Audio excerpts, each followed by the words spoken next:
पहला वाकया है कि पाकिस्तान में एक खातून के दूसरे निकाह के 6 साल बाद इद्दत के मसले पर उसे सजा दी गई है। यहीं पर बात खत्म नहीं होती, बल्कि ताज़ीरात पाकिस्तान की दफा 494 का सहारा लेकर खातून के साथ शौहर यानी साबिक वजीर आजम इमरान खान को भी सजा सुना दी गई। ये सजा इतनी अजीब और सजा सुनाने वाले जज साहब का इस्तदलाल इतना गरीब है कि इस पर बात करना भी इसको वो अहमियत देने के मुतरादिफ है जो इसकी कतई तौर पर नहीं बनती। अलबत्ता इस फैसले ने पाकिस्तान में उस जौहरी तब्दीली का रास्ता पहले से कहीं ज्यादा कुशादा कर दिया है जिसे बंद करने के लिए जनाब नवाज शरीफ, जनाब आसिफ अली जरदारी और हजरत मौलाना फजल रहमान ने पिछले 2.5 साल से एड़ी चोटी का जोर लगा रखा था। यह फैसला शायद इमरान खान को रुसवा करने के लिए था, मगर इस फैसले ने उनकी इज्जत बढ़ा दी है। वो यही दाग सजा कर पाबजौला इंतखाब के बाजार में उतर आए हैं। अब पाकिस्तान में शायद ही कोई सांस लेता वजूद होगा जिसे हजरत मौलाना फजल रहमान मद्दी जिल्लुहुल आली की बेमिसल क़यादत में तश्कील पाने वाले PDM के आगाज से लेकर आज तक के वाकयात की मुराद हकीकी समझ ना आ रही हो। यह मकसद महज इमरान खान का रास्ता रोकना ही नहीं, बल्कि पाकिस्तान में ताकत के ढांचे में आने वाली इस तब्दीली का सद्देबाब करना है, जो अगर बर्पा हो जाए तो इन तीनों रहबरान मिल्लत और उनके अयाल पर सियासत का दरवाजा भी बंद हो जाए। पाकिस्तान के इन अकाबर सलासा की मुबलग सियासत दर हकीकत ताकत के उस रवायती ढांचे से जुड़ी है जिसमें अवामी हमायत की बजाय मखसूस नोयत के ताल्लुकात ही हुकूमत में आने के लिए काफ़ी है। इमरान खान चूंकि पाकिस्तान में अब ताकत के ढांचे में अवामी हमायत को फैसला कुन हैसियत दिलवाना चाहते हैं, इसलिए वो पाकिस्तान के रवायती सियासतदानों से मुकम्मल तौर पर अलग हैसियत इख्तियार कर चुके हैं। मुल्क में ताकत की तकसीम नौ का यह तकाजा ही वो बुनियादी लकीर है जिसके एक तरफ पाकिस्तान की सभी सियासी जमातें हैं और दूसरी तरफ तनहा बेनिशान तहरीक इंसाफ। दुनिया की जमहूरी रियासतों में ताकत की मुसावात में रफ्ता रफ्ता वोट के जरिए ही तब्दीली आती चली जाती है।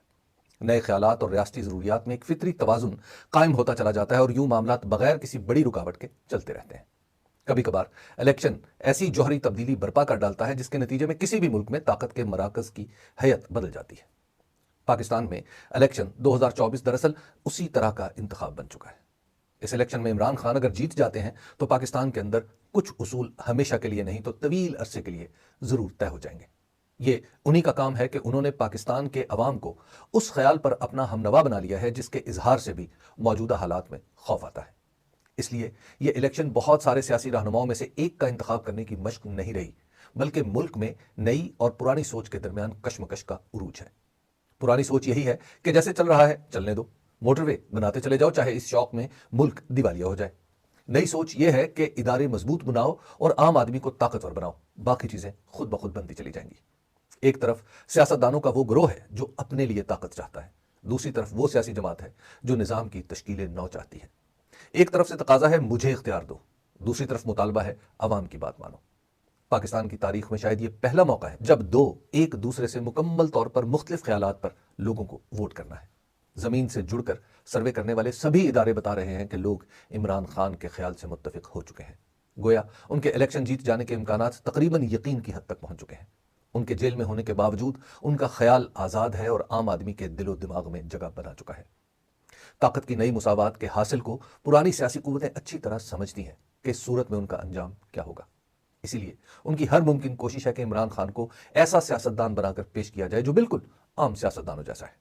जब इमरान खान को 2022 में इख्तदार से हटाया गया था तो पाकिस्तान मुस्लिम लीग नून के एक जय्यद रुकन ने मुझे कहा कि इमरान खान के साथ सिर्फ उसी सूरत में बातचीत हो सकती है जब वो भी हमारे जैसे करार पाए, यानी वो भी बदउनवान समझे जाए, उनके किरदार पर भी उंगलियां उठें और उन्हें भी चोर पुकारा जाए।